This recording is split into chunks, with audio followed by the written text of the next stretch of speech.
Hi, I'm Yannis Roussos, the product manager of the database group, and I'd like to take you through what we're planning to achieve with GitLab 14.9, which is scheduled to be released on March 22nd of 2022.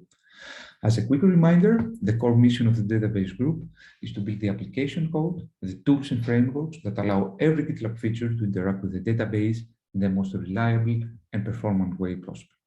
We also build tools and product features that enable any GitLab team member to efficiently develop code that interacts with the database, test against production-grade datasets, and make informed, data-driven decisions before shipping any update to the GitLab project. As such, most of the topics that we are working on, including the ones that I'm going to discuss in this video, are not directly user-facing, but they are behind most user interactions or automated processes that run in GitLab and affect how performant, reliable, and scalable each GitLab instance is, from the smallest ones to GitLab.com. So let me start with our top priorities for 14.9. So our top priority for the past few milestones has been updating GitLab to work with multiple databases. That was in order to support the starting group in decomposing GitLab's database. That's very important for very large instances like GitLab.com, where there is no much room to further vertically scale the primary database, no matter how many replicas you may have. So in order to keep on scaling, you want to decompose, you want to split the database into database clusters. So in our example here, we want to move all the CI tables on a second cluster and support that for very large instances. So we are in a very good position. We have been working, that was our main focus for 4.8, and all the top priority tasks have been successfully completed, and the starting group is unblocked to keep on working on the next phases of the decomposition effort. In 14.9, we have to perform a few remaining follow-up tasks and make sure that there are no remaining tasks that may block in the future the decomposition effort. Our next top priority are the general availability of batch background migrations. So background migrations are large data operations, large data updates, or whatever that we want to run. We run them on the background using workers. So this is a new framework, and our plan is to make this new framework, the batch background migrations framework, the standard for all data-related operations and replace the existing way of performing. We anticipate that this will be a major step forward for the stability and availability of GitLab instances of any size, while at the same time making most background data operations complete considerably faster in most cases, up to 20 or 30 times faster.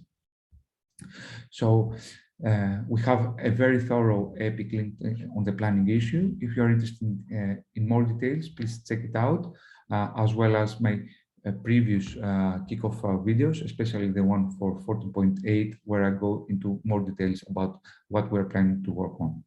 Our plan for 14.9 is to continue towards general availability, make batch background migration work with multiple databases, add some updates on our batch background optimizer and our auto-tuning algorithm, add documentation, and that kind of stuff that will move us closer to a general availability, which we expect to be in a few milestones from now.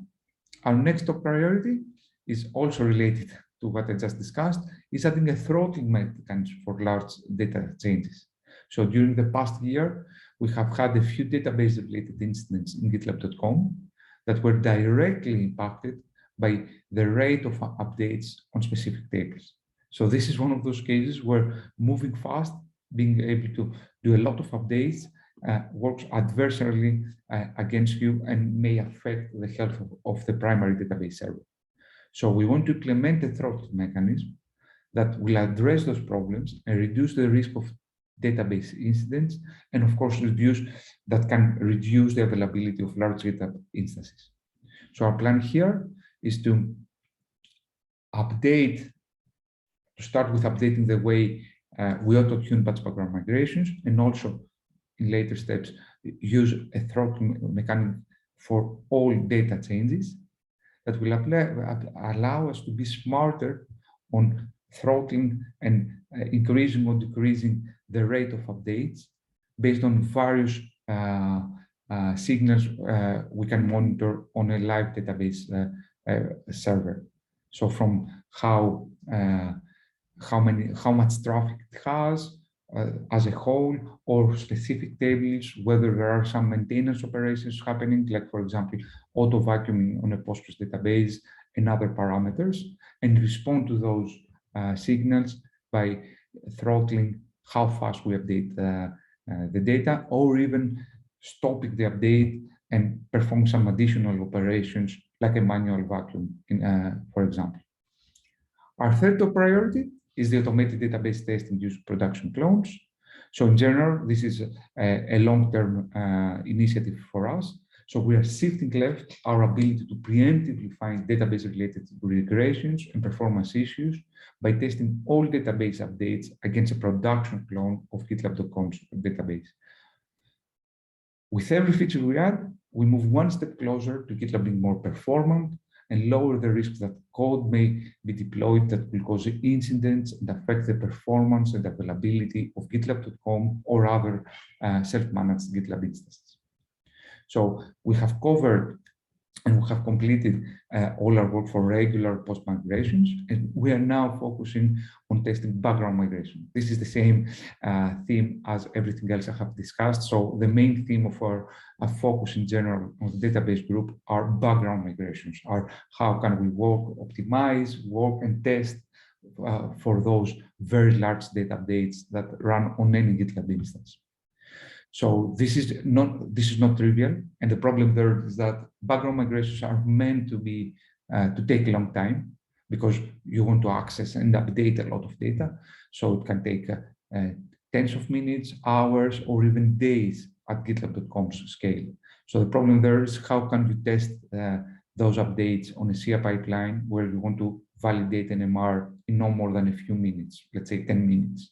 So we are adding the tools, and we're trying to figure out how to statistically cherry pick and test those background jobs, while at the same time offering as much coverage as possible for all scenarios.